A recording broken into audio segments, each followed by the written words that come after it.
Hello, this is Sarah Petitia with Thrive Dialogues, which are micro learnings that cover important leadership topics.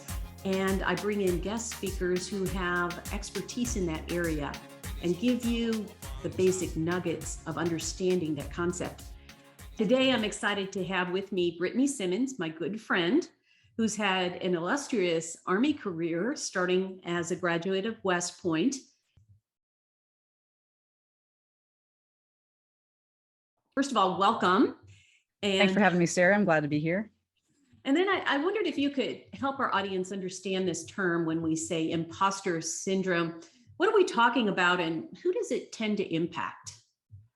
Well, that's a great question. And as I've dug into this for myself in order to try to combat it in my own life and help some of those that I teach, coach, and mentor to combat it in their lives, there's a lot of different definitions, but it all boils down to really almost the name, and that's the overwhelming feeling of not belonging, not being in a place that you feel like is right for you. And what I mean by right isn't like, this is the right opportunity, but that you just don't fit in. You don't have the skills, you don't have the abilities, you don't measure up to everybody else that's on that team or in that position. So it can't possibly be right. You are an imposter. And so the term imposter is very accurate because that is the feeling, and the feeling part is important. And we'll come back to that later. That's the feeling that you have. And it can be overwhelming, it can be paralyzing, and it can actually keep you from moving forward in your career or opportunities that come to you. As for those that are likely to encounter it most, statistics really show that women are going to run into this much more than men. And a lot of that has to do with representation in the workforce that has been there in the past or not been there, as well as just a little bit of the different mechanics of how our brains and wirings work and how we lead and the things that we think about and the steps that we take in our careers. So women are definitely most impacted. And then statistically wise, then minorities are going to be after that for the same representation reason. But that doesn't mean that men can't encounter it. I've actually known several men that have encountered this as well, because we all have feelings, and oftentimes we can feel like we don't belong. So women definitely are most likely to encounter this, but it can touch anybody. Well, when you look back on your career, recently retired Lieutenant Colonel from the Army, over 20 years of experience, you've been in combat, you've had some incredible different experiences that a lot of women never get to experience. And so I'm wondering, have you yourself experienced imposter syndrome? So I wish I could say no, but absolutely. I have in pretty much every job that I have ever been in some way, shape, or form. It's been more intense in some than others. And you think I would point to some of the combat scenarios, but those were actually much easier for me to step into. The one that really grabbed me the most, and I've had to really think about and go through some of the work to overcome it, was going to be an assistant professor at West Point. I went and taught for a couple of years there on the faculty in the middle of my career. And I went to graduate school first. And then when I showed up for the initial instructor training in the department I was teaching in, I was amazed at the peers that were around me. I was amazed at where they had gone to school, their military backgrounds, their charisma, how they approached it, their confidence, and what they were going to be able to do. And I just didn't feel like I measured up. I felt like they were real intellectuals, and I was just kind of posing. Even though I'd gone to a great grad school as well, maybe not the Ivy Leagues that they had, but it was still a top, 5-6 school in the country in the field that I was studying. I just felt like they were the real intellectuals and I wasn't. They had done the research papers, that they had published and participated in events that maybe I hadn't participated in my journey. And I really felt like I was in way over my head and that this was going to be something that I wasn't sure that I could do. Wow. Well, what were some of the ways you used to overcome that sense of I'm an imposter, I shouldn't be here, I'm not as good as everyone else? Yeah. So obviously I had to go and do the job. I mean, in the Army, whether it's, instructing or going to do a mission, like you have to go and do it. So there definitely was no quitting, and I'm not the personality type to quit anyways. But I had to do some deep reflection. And the first reflection that I really did was I had to acknowledge who I really was. And what I mean by that was I desired to do this assignment. I had to apply for it. And then it had to go through a very strict board process that I got to see the inner workings of when I was actually in that department later on. but it's a strict board process and a lot of people don't get the opportunity to go back. So not only did I step into and apply for something that I wanted to do, so I had that inner desire and drive, but they accepted me. Like the board saw something in me that they thought that I could bring to the table for that department to be able to teach, mentor, and coach those cadets, the future leaders of our country, and give them, the best. So when I looked at that and I said, I have gone to graduate school, I actually have a very great beginning of my military career. I got promoted early. I was involved in several different combat deployments and unique opportunities. So I had a lot that I could bring to the table. And when I stepped back and stopped looking at everybody else and looked at actually my credentials and my experience, and the fact that I had been asked to come do what I was doing, so that's based upon the potential they saw in me, then I started having that confidence that, okay, I can do this. I've been picked to be here. I should be here. So that was that first step, was really that personal self-reflection and acknowledgement of who I was.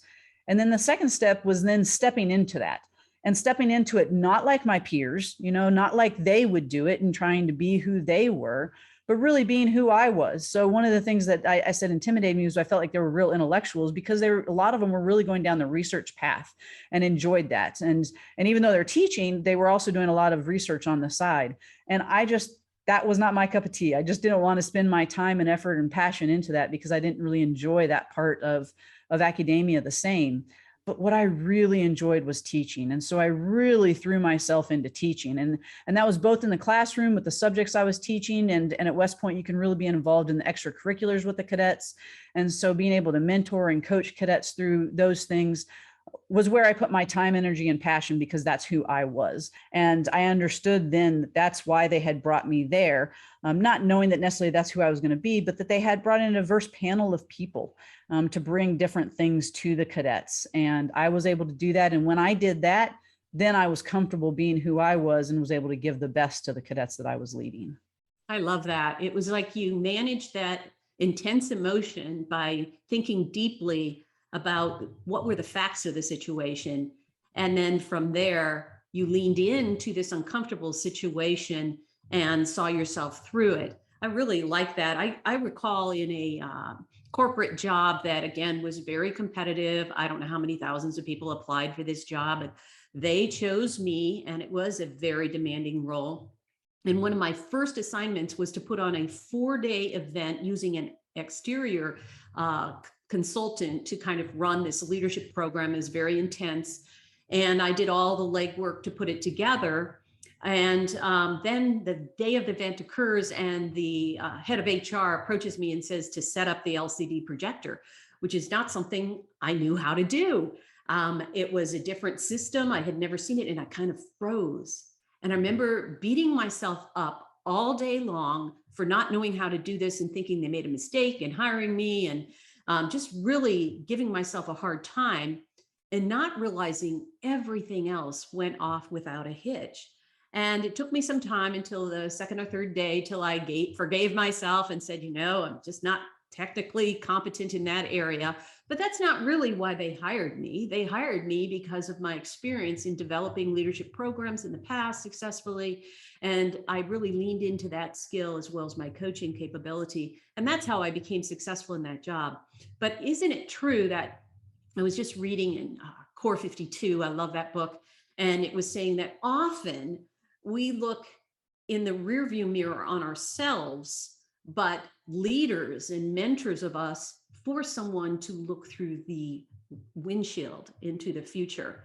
And I think that's kind of what you did to yourself. But again, there's people listening to this that have people underneath them that maybe they recently promoted them, or they're expanded their responsibility level, and those people are struggling with imposter syndrome. So what kind of things should a leader look for with somebody that might be struggling with imposter syndrome, and what can they do to kind of pull them out of that? Oh, that's a great question, and one that I've been able to work through with some of my subordinate leaders in my Army career. And I think the first thing is as a leader, you need to be proactive. And that means that when you're putting them in that new position or giving them that new responsibility, is helping set the conditions from the beginning, acknowledging that they might even almost be feeling this way, and encouraging them not to shirk away or to become a wallflower or any of those type of things, but actually at the very beginning, empower them with the right environment, and that environment being a growth environment. So in other words, one that mistakes are okay. Obviously, there's mistakes that are not okay, like your moral, ethical ones, but we're talking about just the mistakes that happen going through a process of learning something new and discovering and creating something new. That zero defect doesn't work for anybody. So if the leader at the beginning can set that approach, then they can actually help keep people from falling into the imposter syndrome.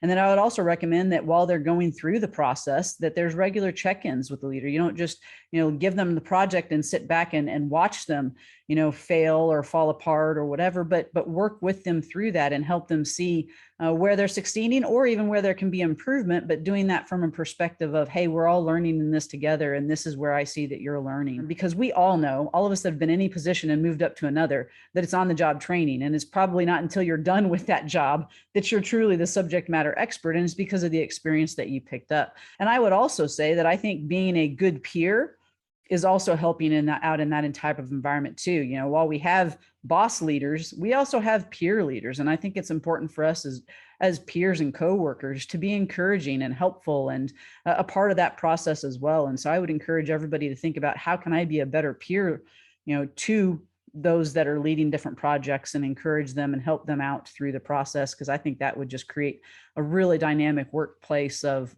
continually moving forward and improving. And create that camaraderie that sometimes is missing. I totally agree with that. Let's say there's someone listening to this session right now and they've been promoted, or they're in a situation where maybe this little message in their head is saying, they picked me because I'm a woman, or they picked me because I'm a minority. And the fact is that may not be the case. What are 4 or 5 things they could do so that they can overcome that thinking and then get focused on doing the job? Right. So at the very beginning, when you've been selected for that new thing, whatever that new thing is, new responsibility, new promotion, you need to sit back and actually acknowledge, kind of like I had to walk through, who you are.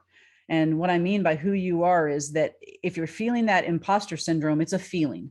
And feelings are driven by thoughts. Cognitive behavior theory says that thoughts drive feelings and feelings drive behavior. So if you're at that overwhelming imposter syndrome feeling, you need to step back and you need to actually say, what are the thoughts that are pushing me there? Is it fear of failure? Is it fear of success? Is it a fear of just not having enough of the information, or intimidation of others? What is it? Break that down for yourself and then actually look at the facts. And that's where you say, I was trusted and they saw the potential in me to be able to go and do this. I do have the degrees and the certifications. I do have the desire to do these types of things. I am the right person to step into this job. And even if I don't know everything, nobody knows everything going into that. So I'm the right one with the right potential. So you have to combat those thoughts with the true facts. And oftentimes the facts will get hidden and pushed back because we just, like in your example, see the one thing that's going wrong and we don't see the good things, or we just see everybody else like I did and we don't see ourselves. So when we can take a step back and figure out what's driving those thoughts, we can actually replace those thoughts with real facts. And that can drive the new feelings of being able to have a little bit of confidence in what you can do. So after you do that, then you have to take the step of being comfortable, of being uncomfortable in any kind of growth situation, whether it's, a physical growth and you're working out and, training for a marathon or trying to build muscle, or in an academic environment. Any type of environment requires you to step out of your comfort zone, learn something new, and be a little bit uncomfortable and gain that comfort as you go through. And that's what we're talking about with the idea of growth and being able to grow and change while you're in that position. So you have to be okay with that. And some ways of being okay with that, then go a little bit to the external. And that's hopefully either your boss or that good peer group of people that you're working with, or some that you can say, hey, I'm stepping into this and I know I need to learn. And I know I could feel some of these things. So I'm asking you to walk along with me. And maybe it doesn't exist in your workplace, and that's okay. Maybe you have a great counselor you can talk to, or just peers or family at home that you can talk this through. And it's important to do that because that gives you a little bit of accountability, and it gives you people that are going to see things in you that you're probably not going to see, because again, you're focusing on you and not being able to see that full impact you're having. So bring that team on board to help you out. Community really matters, and it's important to find that. And then you yourself need to take stock of the successes that you are finding and that you're discovering as you go. So whether it's a daily event for you or a weekly event, I would highly recommend that if you're the type of person that's going to be struggling with imposter syndrome, that you take inventory of your successes. So write it down, whether it's a calendar or it's a journal. At some point, reflect and say, what did I learn this week? What did I accomplish this week? How is this moving forward? And where do I really see those successes coming from? And that will help continue to build that confidence. And it may help you discover some things that, hey, I could do this better, or hey, I did have a failure here and it wasn't working, but look how I overcame it. And that will continue to help you in that personal growth mindset as you move forward. And then allow yourself to grow. You're going to make some mistakes. It is going to happen.